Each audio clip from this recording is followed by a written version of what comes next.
حضور اکرم صلی اللہ علیہ وآلہ وسلم کی تعلیمات یقیناً ایمان والوں کے لیے سبحان اللہ جہاں انہیں اخروی کامیابی دلاتی ہے، وہیں پیارے کریم آقا علیہ الصلوۃ والسلام کی تعلیمات ایک انسان کو ایک صحت مند زندگی بھی فراہم کرتی ہے۔ ناظرین کرام، حضور اکرم صلی اللہ علیہ وآلہ وسلم کی پسندیدہ غذائیں الحمدللہ ان کا ہم نے تذکرہ کیا اس پروگرام میں اور کرتے رہیں۔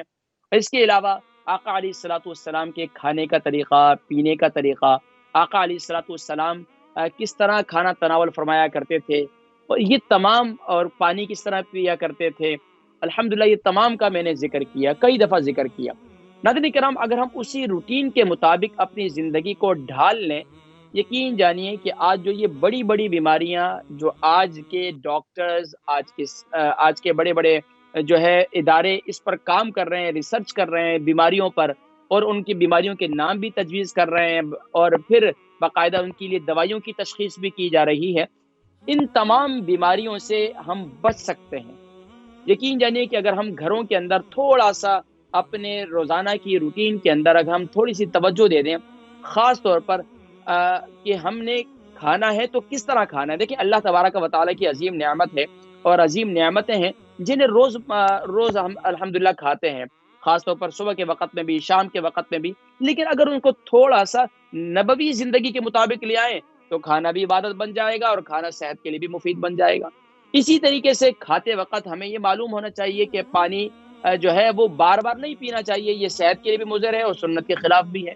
اسی طریقے سے پیارے کریم آقا علیہ الصلوۃ والسلام کا ایک عمل جو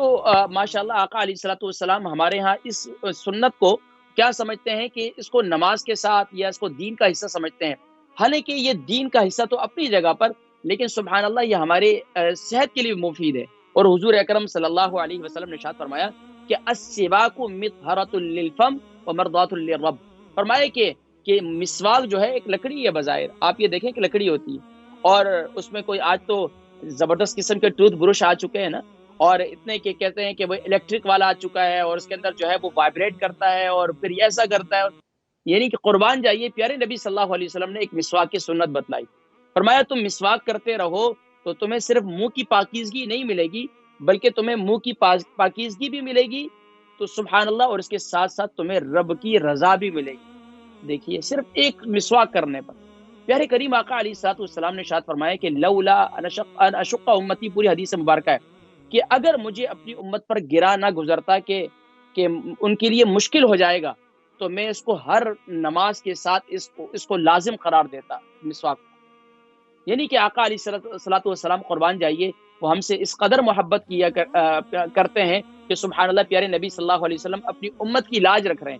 حالانکہ یہ کیوں؟ فرمایا کہ ظاہری بات ہے ہم روزانہ کتنا کھاتے پیتے ہیں، کیا صورتحال ہے، اور غذائیں ہماری کس قسم کی ہو چکی ہیں، ان کے اندر کیا کیا، تو یہ سب سے اگر ہم بچنا چاہتے ہیں تو یہ بہترین چیز ہے۔ اچھا، اس میں مسواک کے اندر پیلو کی جو ہے مسواک پسندیدہ ہے، نیم کی مسواک بھی کر سکتے ہیں آپ، اس طرح اخروٹ کے درخت کی بھی مسواک کی جا سکتی ہے، دریک کی بھی استعمال کی جا سکتی ہے، لیکن جو شوگر کے مریض ہیں وہ نیم کے درخت کی مسواک استعمال کریں۔ اس کے علاوہ بھی ناظرین کرام مسواک کے سب سے ادنا جو چھوٹا فائدہ ہے وہ یہ ہے کہ سبحان اللہ جب انسان کا خاتمہ ہوگا، ایمان والے کا جب خاتمہ ہوگا تو سبحان اللہ اس کا سب سے ادنا فائدہ یہ ہے کہ یہ زبان پر کلمہ طیبہ کو جاری کرتی ہے۔